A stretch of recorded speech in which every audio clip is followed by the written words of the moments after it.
जितनी ज्यादा बड़ी तपस्या है, जितनी ज्यादा बड़ी तपस्या है, उससे ज्यादा बड़ी समस्या है। लोग लिप्सा से सदा दूर रहो, यही सबसे बड़ी तपस्या है, यही सबसे बड़ी तपस्या है।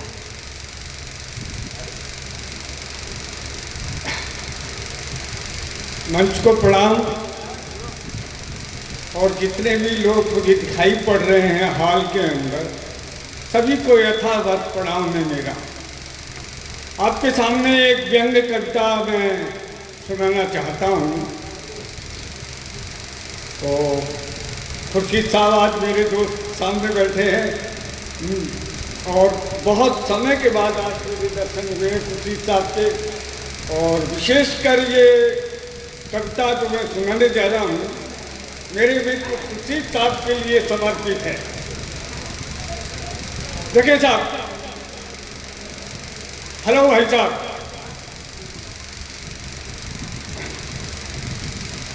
बात ना करें भाई साहब प्लीज, कविता का आनंद लें।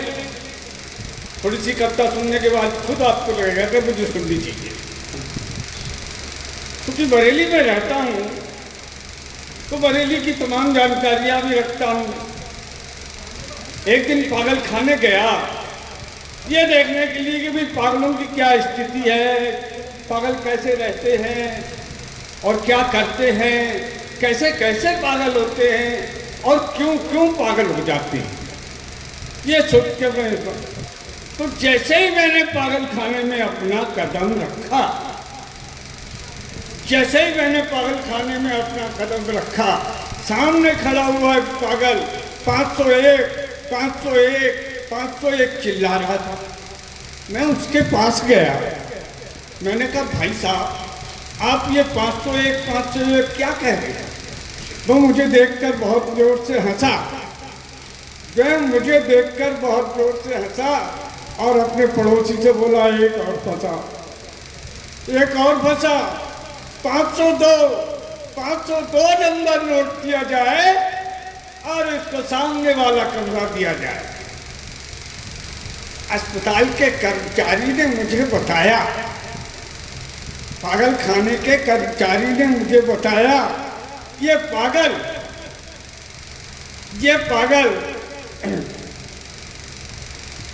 कर्मचारी ने मुझे बताया ये पागल खुद तो कभी बताता है और जिसको भी घेर लेता है दिन भर कविता सुनाता है। एक दिन इसकी कविता सुनने के लिए कोई नहीं मिला, एक दिन इसकी कविता सुनने के लिए कोई नहीं मिला। करते करते अफसोस हो गया बेहोश, करते करते अफसोस हो गया बेहोश। तो पागल खाने का कर्मचारी घबराया, करते करते अफसोस हो गया बेहोश, हो गया बेहोश। पागल खाने का कर्मचारी घबराया, उसने इसके से कहा कि भाई इसके घर से इसके पिता को बुलाओ। उसने डॉक्टर को बुलाया, डॉक्टर ने कहा कि ऐसा करो भाई इसके घर से इसके पिता को बुलाओ। पिता को बुलाया गया। जब पिताजी आए तो उनसे कहा कि श्रीमान जी अपने पुत्र की खातिर एक अच्छे श्रोता की तरह आपको इसकी कविता सुनाऊंगा। बोले ठीक है, कोई बात नहीं डॉक्टर साहब, आप कहते हैं तो मैं श्रोता बन जाऊंगा, श्रोता बन के इसकी कविता सुन लूँगा, लेकिन एक शर्त है, पहले आपको अपनी 5 कविताएं सुनाऊंगा। बाप जी पहले आपको अपनी 5 कविताएं सुनाऊंगा, एक के बाद एक, एक के बाद एक, एक के बाद एक, कई कविताएं सुनने के बाद इसको तो आ गया पूर्णतया होश, लेकिन पागल खाने का डॉक्टर हो गया बेहोश। लग रहा है आप लोग को मजा नहीं आ रहा है, ना कोई वाह वाह, ना कोई ताली, कुछ भी नहीं है। एक बार जोर से ताली हो। पहली बार मैंने कभी किसी जगह कहा है कि ताली हो जाए। मैं सन्नाटा देख रहा हूँ ना, मैं नहीं कहता हूँ ताली हो जाओ, ताली बजने की बात नहीं है। इसके बाद अस्पताल के कर्मचारी ने मुझे एक और पागल दिखाया।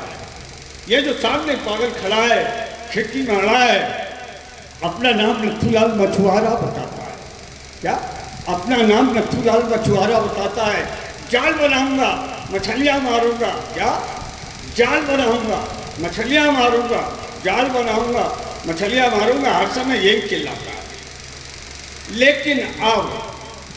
लेकिन अब 3-4 महीने से बिल्कुल ठीक नजर आता है। आज इसका आखिरी टेस्ट हो जाएगा और इसको अस्पताल से डिस्चार्ज कर दिया जाएगा। उनका बहुत अच्छी बात है। मैंने सोचा कि चलो ये आदमी तो ठीक हो चुका है, पागलों से बात करना तो थोड़ा सा खतरे से खाली नहीं होता है। चलो ये आदमी तो ठीक हो चुका है, चलो इससे बात करते हैं।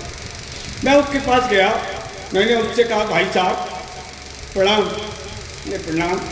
मैंने कहा अब तो आप बिल्कुल ठीक हो गए हैं, अब आप क्या करेंगे? वो सीरियस होकर बोला, सबसे पहले मैं अपने घर जाऊंगा, अपना ब्याह रचाऊंगा, अपनी पत्नी को बड़े प्यार से अपने कमरे में ले जाऊंगा,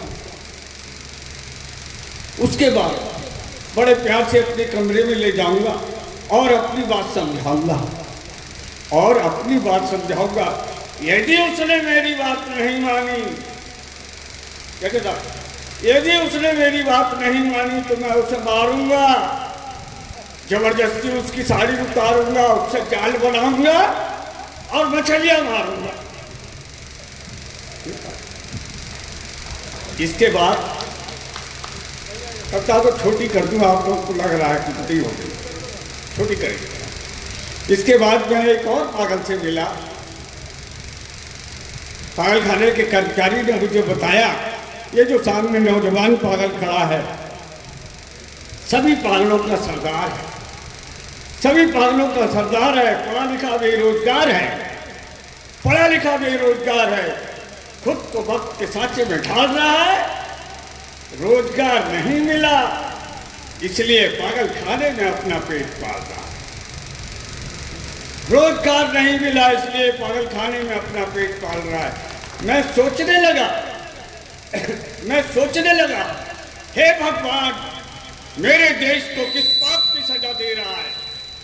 आज मेरे देश का नौजवान अपने पेट की आग बुझाने के लिए पागल खाने का सहारा ले रहा है, अपने पेट की आग बुझाने के लिए पागल खाने का सहारा ले रहा है।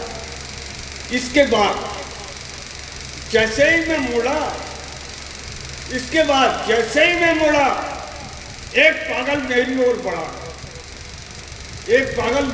बढ़ा, रोया, गिड़गिड़ाने लगा, हाथ में दबा हुआ एक कपड़ा दिखाने लगा और मुझसे बोला, मेरे बेटे को बुला दो, ये कमीज उसे पहना दो, मेरे बेटे को बुला दो, ये कमीज उसे पहना दो।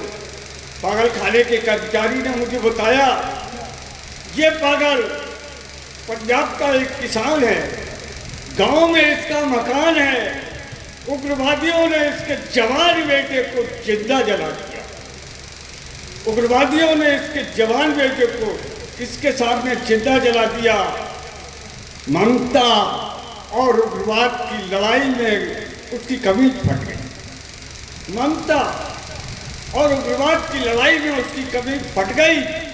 इसके हाथ में जो कपड़ा है, ये उसी की कमीज का टुकड़ा है। इसके हाथ में जो कपड़ा है, ये उसी की कमीज का टुकड़ा है। ये उसी समय से ये कपड़ा अपने हाथ में लिए रहता है और हर आदमी से एक ही बात कहता है, मेरे बेटे को बुला दो, ये कमीज उसे पहना दो, मेरे बेटे को बुला दो, ये कमीज उसे पहना दो, मेरे बेटे को बुला दो, ये कमीज उसे पहना दो। मित्रों, मछलियां मारते मारते आतंकवाद पर चोट करके गए श्री प्रकाश निर्मल जी।